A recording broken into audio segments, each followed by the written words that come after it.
Paul's letter to the Philippians, chapter 1, verses 3 through 6.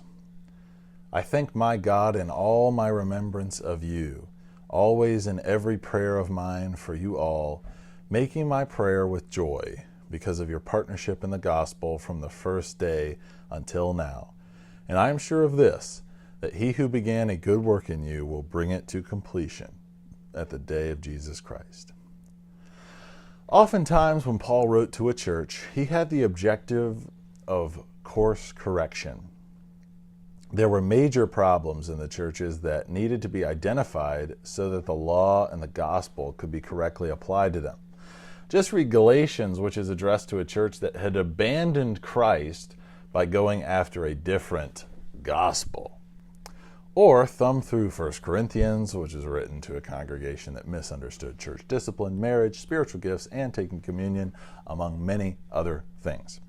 But this letter to the Philippians was not written under negative circumstances. It reads more like an extended thank you note more than anything. Just listen to verses 3 and 4.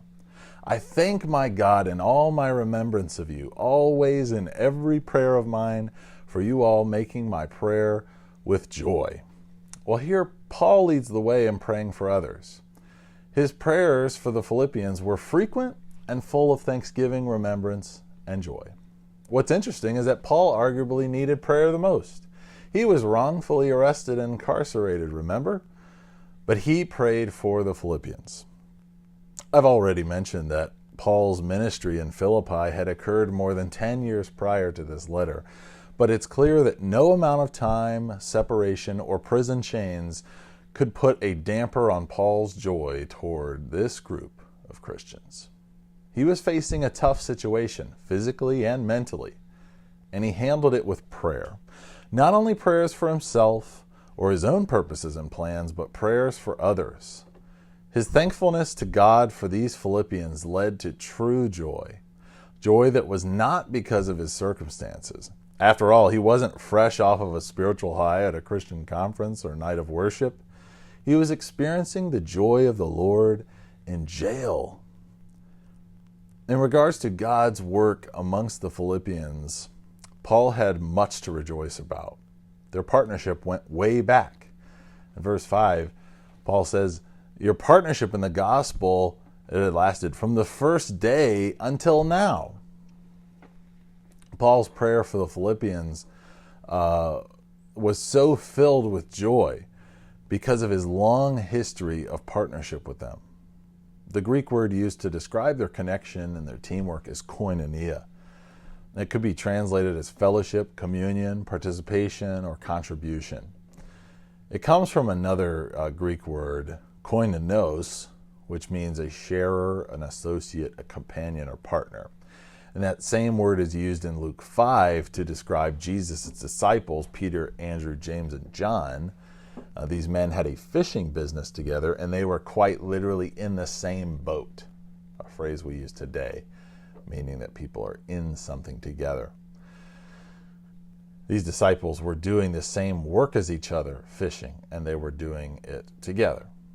The same could be said about Paul and the church in Philippi. Though they were separated by 800 plus miles, they were carrying out the same mission.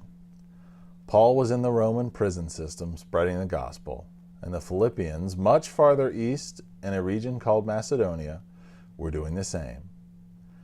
It's always amazing to hear from missionaries who have preached overseas that God is saving sinners in all corners of the world. And in an era without airplanes and the internet, I'm sure the spread of the gospel was even more mind-boggling to Paul and the Philippians. But this partnership between them wasn't just far-reaching. It was long-lasting. It began over a decade ago and was still going strong, or from the first day until now, as Paul put it. Thanks to the book of Acts, we can actually trace back to the exact moment, the first day, when this partnership began, in Acts 16, 11 through 15. Luke records, so setting sail from Troas, we made a direct voyage to Samothrace, and the following day to Neapolis, and from there to Philippi, which is a leading city of the district of Macedonia and a Roman colony. We remained in this city some days, and on the Sabbath day we went outside the gate to the riverside where we supposed there was a place of prayer. And we sat down and spoke to the women who had come together. One who heard us was a woman named Lydia from the city of Thyatira, a seller of purple goods who was a worshiper of God. The Lord opened her heart to pay attention to what was said by Paul, and after she was baptized, and her household as well, she urged us, saying, "If you have judged me to be faithful to the Lord, come to my house and stay." And she prevailed upon us. Ever since the moment when Lydia believed the gospel and invited Paul and his partners to lodge in her home, there had been a profound relationship between the apostle and the Christians in Philippi. That's when this close-knit, gospel-centered partnership began. And hear what Paul writes next. "I am sure of this, that he who began a good work in you will bring it to completion at the day of Jesus Christ." The strong beginnings of the Philippian church would eventually lead to a strong finish. Why? Not because they were a special group of people, but because of God, who was the source and the origin of all the good that was taking place in their church. Paul was confident in God and sure of the Philippian salvation. He knew this church was legit, built on the right foundation, and filled with true believers. And what gave Paul this assurance? It certainly wasn't that he was so proud of the work he accomplished in this city. It certainly wasn't even because of the Philippians in and of themselves. No, Paul was looking to Jesus, the founder and perfecter of our faith, as Hebrews 12:2 says it. That's where he's looking for assurance. Paul had seen God begin something in this church and in the hearts of its people, and he knew God would finish what he started. Paul knew that God never tries to do anything. He simply does whatever he wants. Unlike you and I, who sometimes jump from one thing to another, God finishes what he starts. Paul's word for completion or finish in verse 6 is the same Greek word Jesus used on the cross. When Jesus had received the sour wine, he said, "It is finished." And he bowed his head and gave up his spirit. John 19:30. Jesus' saving work on the cross is finished, but his work in our lives and the lives of the Philippians is not. See, there were many strong Christians in this church, and you might describe yourself that way, but none of us is complete just yet.